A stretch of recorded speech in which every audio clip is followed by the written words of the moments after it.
It's puck time, Monday, January 7th. I'm the Prez.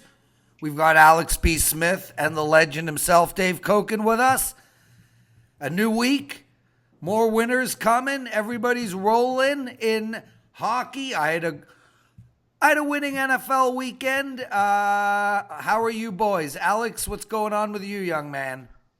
Well, it wasn't the most exciting NFL Sunday for me yesterday. I watched my Bears lose on a double doink, something that won't be forgetting for quite a while. But other than that, as far as the betting goes, betting's been solid, except hockey's been on a nice roll now. So I can kind of put football aside from the fan perspective and just worry about the numbers from here on out. Dave, that double doink is not the reason Chicago lost. I mean, it is technically... but they were dominated the entire game. 2 interceptions by Nick Foles, both in the red zone. Could have been a blowout. Yeah, or they could have won. The Bears defense, if those teams play 10 times, they probably each win 5. Yeah, yet the line was plus 6.5. Anyway, this ain't the NFL show. That's tomorrow. And listeners, today on Morning Joe and the Pro, it's myself and Teddy covers. I love that show. I love the chemistry between the annoying Teddy and myself, so make sure to watch that. Today on PuckTime, no last minute of play, as there's only 5 games on the board, and we're going to go through them all. Before we get into that, a couple of promos.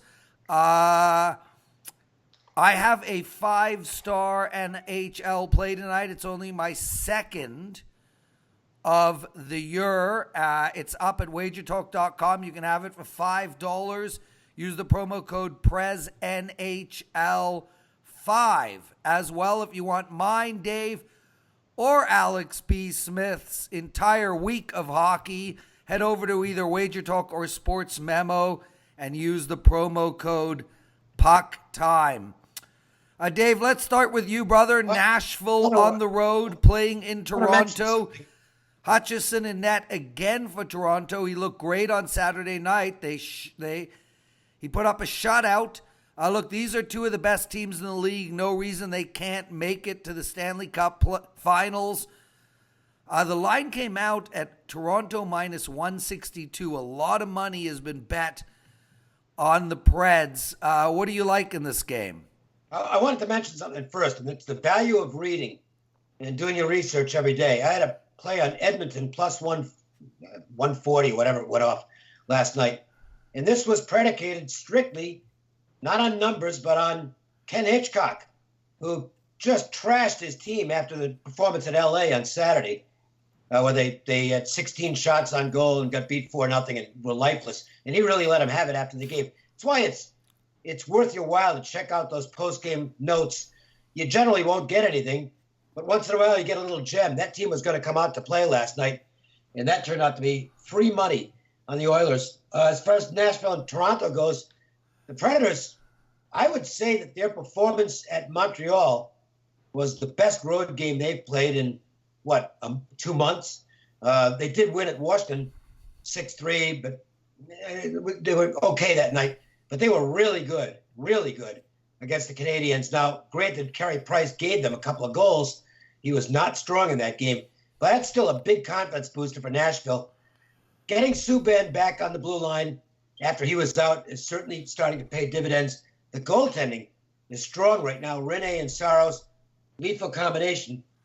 But, boy, going against the Maple Leafs at home, yikes, that is tough. I made this line 140. 141 right in that area. So I think it was a little high to begin with and has probably come down to where it should be now.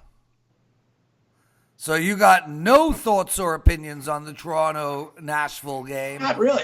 I'd be honest with you, I had no plays tonight. I had some leans that I'll tell you about, but that wasn't one of them.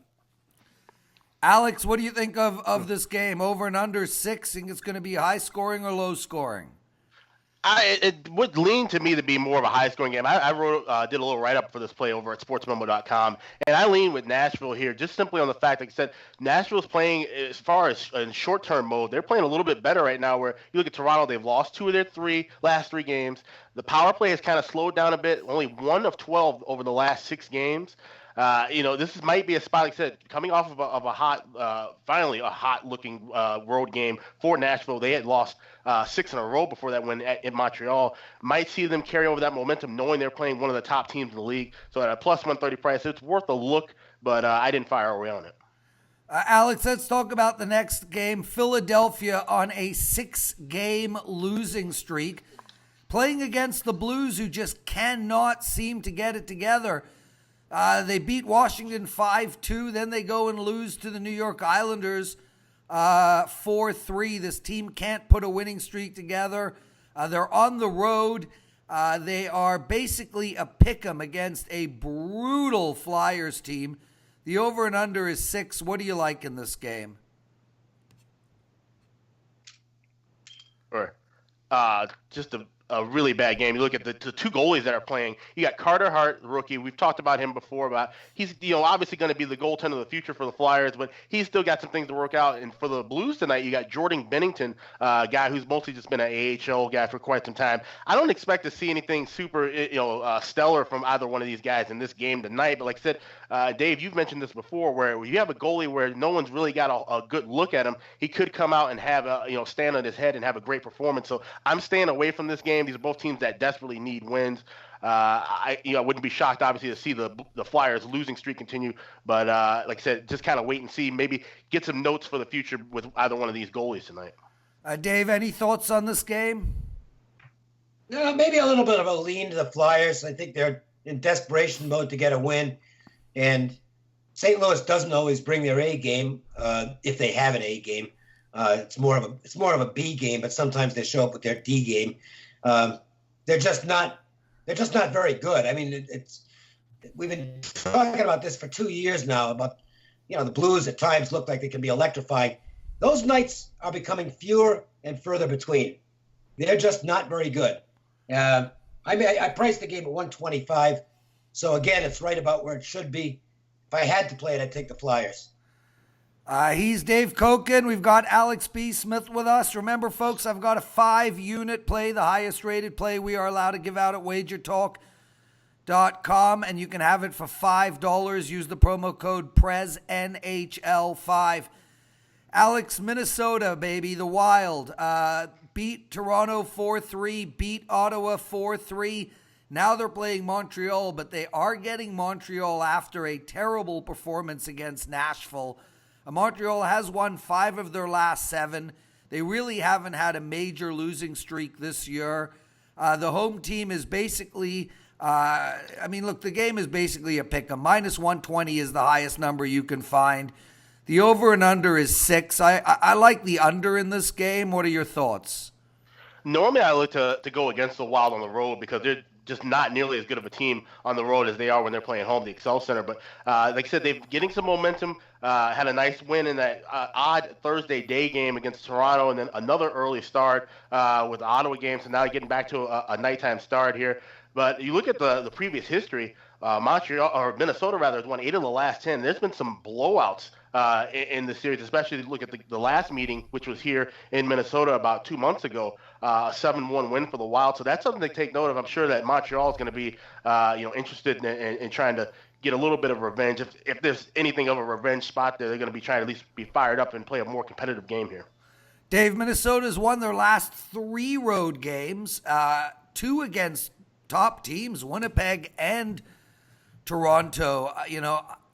I hate betting on the Habs here. I mean, I like the under in this game, but yeah, I lean on Montreal. Yeah, so do I. This is the closest that came to a play for me tonight. I priced it higher, about 137 on the Canadiens. They've been very good off a loss for the most part. They did not play well in the Nashville game. They were tentative, got outskated most of the night. And Price, who's been, I don't think he's ever going to get back to being where Carey Price was a couple of years ago when he was arguably, he looked like a Hall of Fame goaltender. But I would still expect him to bounce back some off a game where I thought he played poorly and that the first 3 Nashville goals were probably goals he probably all should have stopped. They weren't real bad goals. They weren't like the Ward goal last night in the Chicago-Pittsburgh game, went right through his pads. But they were goals that he probably should have stopped. So, and in Minnesota, I'm just not buying the Wild at all. I don't think they're a playoff caliber team. I'm going to take Montreal as far as an opinion goes. I didn't make it a selection, but if I were going to take one game tonight, it would have been the Habs. Thanks, Dave. Alex, Chicago, man, what a performance yesterday against Pittsburgh.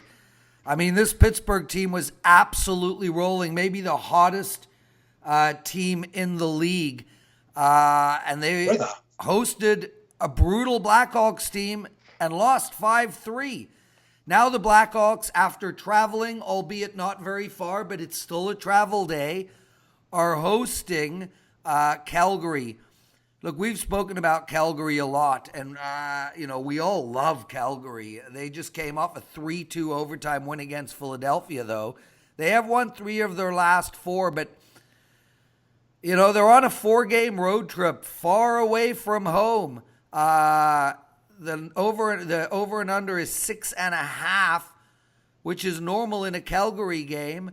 But we've got Chicago as a big dog. On Friday, I gave out Detroit at plus 165, and they won. And, I think we've got a live dog in this spot as well. Yeah, it's quite possible. And you mentioned the 6.5. I mean, that's kind of normal for Chicago games too, because that blue line and the goaltending has been pretty bad for most of the year. But like I said, great effort by the Hawks last night. They were down 2-0 early in that game, which is something that has been a trend. If you've been following me, first period overs, once again cashing again with the Hawks. That's on an incredible run of its own. 21 of the last 24 games, there's been at least 2 or more goals scored in a Hawks game. So that's something to look for tonight. But like I said, a Calgary team that's been red hot, won 8 of the last 11 on the road as well. So I think we're going to see a good effort from both clubs early. I don't know if the Hawks can be able to withstand full 60-minute pressure from this Calgary team. But like I said, I would at least look at them probably first period. We'll see some of that energy possibly from last night carry over into the start of this game. Dave, what are your thoughts on this game? Chicago at plus 160. I'm no interest in the Blackhawks at all here. To me, it's a letdown spot. They go in and face a team on the longest winning streak in the league. Penguins have won 8 or 9 in a row, and they're down 2-0 in the game. And Pittsburgh kind of took the pedal off the metal last night, and they coasted. They did what we see basketball teams do this all the time, where they get a 20-point lead in the first half and then don't show up in the second half. I think it happened to the Penguins last night when they got a 2-0 lead and said, "Well, we got this one," and they didn't get this one. The Blackhawks are still pathetic defensively, as Alex mentioned. Their goaltending is bad, and Calgary scores goals like crazy. That first period over trend with Chicago kind of looks like it's going to win again. Over 1.5. I think it's minus 140 now, or minus 145. They're making you pay juice on this, but it keeps on winning, so the juice doesn't matter. And if I were going to play the game, that's what I'd do, over 1.5 goals in the first period. And I know Colin Delia is starting tonight, not Cam Ward. Cam Ward started last night. So right. Cam Ward, after last night, should get about 4 nights off. He did let in a bad goal, but I got to tell you, he made some tough saves, especially when it mattered, and helped the Blackhawks get that upset. They have played better lately. Chicago is playing a more respectable brand of hockey right now. They're no longer the worst team in the league. He's Dave Cokin, Alex B. Smith with us. I'm the Prez. This is PuckTime. You hear us every single day, Monday to Friday. We are up by 3 p.m. Eastern, sometimes earlier, but, use that as the time. Tomorrow's show, Alex B. Smith and Carmine Bianco. Carmine is on a 24-6 run, still an unbelievable number. Dave, listen, I'm fascinated by this game, the San Jose Sharks hosting the Kings, and I'll tell you why. I mean, look, it's not the hockey I like, but here we have 2 of the top 5 slowest moving teams in hockey. The under and over is 5.5. Dave, they have not gone over the total of 5 in 10 matchups. against each other. I don't see that trend changing. These teams are just super slow, but the issue with the over and under now is all of a sudden the Sharks are scoring. They just beat Tampa Bay 5-2, Colorado 5-4. The Calgary game had 13 points in it, 13 goals in it. The Edmonton game had 11 goals in it. I mean, everything says the under, but San Jose is coming out firing. Well, they are. But look, the Kings are playing a very defensive style right now. Willie Desjardins has started to put his stamp on the team. You know, he wants to become the full-time coach. And, you know, they're playing a little more respectable hockey. And this is the way the Kings can stay in games because they aren't going to those two Southern California teams, if they were on the ice at the same time with 10 skaters, they still probably wouldn't score many goals. I mean, Anaheim can't score at all. And the Kings aren't much better. I mean, this is a weak offensive team. So they're going to play a style, at least when they come to play, that is going to lead itself to low-scoring games. Get good goaltending, try and limit possession time. They're not taking a lot of chances offensively, and I would think that's going to be their approach tonight when they go to San Jose because they can't beat this team if it's up and down the ice. So this, to me, is more of a live betting situation. If the Kings are able to hold the fort early and get into their style of game, they can turn this into a 2-1 or 3-2 type of game. If the Kings fall down a couple of goals and they have to abandon the style of play that they want to utilize or that they have to utilize, then the game probably turns into a high-scoring game where it gets over. I don't think I'd play it beforehand. I think I'd wait and see what the flow of the game is and maybe make a live bet. Alex, the Kings have won 6 of 9. They beat San Jose in their last matchup in San Jose 3-2. They are a huge dog tonight. I mean, there's a plus 205 on the board at Sports Interaction. There's no chance I can bet San Jose here, especially with San Jose beating Tampa Bay last game. It feels like a soft spot for San Jose. You know, I don't know if I can put my money on the Kings, but I would lean to the Kings as a massive underdog in this game.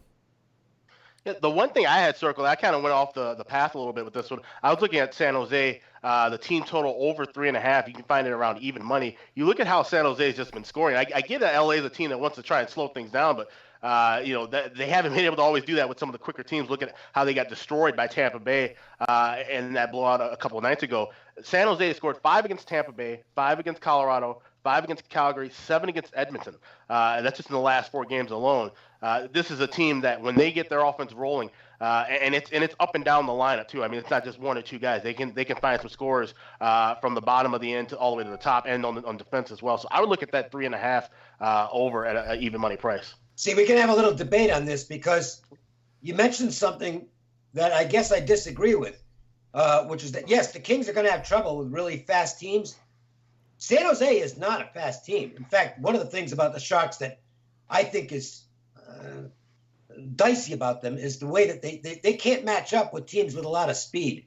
That's going to be a problem for the Sharks, especially when they get to the playoffs, because then they'll be facing quality skating teams, and I think their lack of foot speed is going to be a problem for them. And I also think that plays into what the Kings might want to do here. I think San Jose wins the game, but I'm not sure they get their offense going tonight against a team that wants to play a plotting style that kind of fits the Sharks in a way.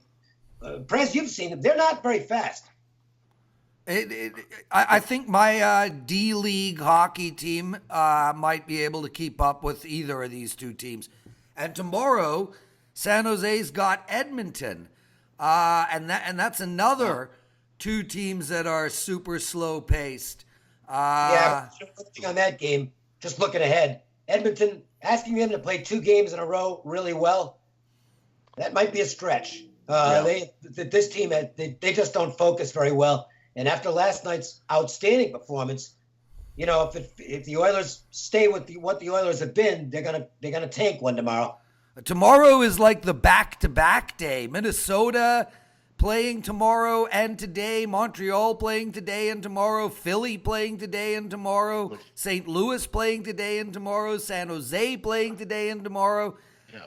It's going to be a lot of back-to-backs from now until the All-Star break in about a couple of weeks. We're going to see a lot of sandwich kind of scheduling the rest of the month. Yeah, we're going to talk about the Grand Salami tomorrow because with all these back-to-back games, that might be an interesting bet. He's Dave. Alex is with us. You can find Alex at sportsmemo.com.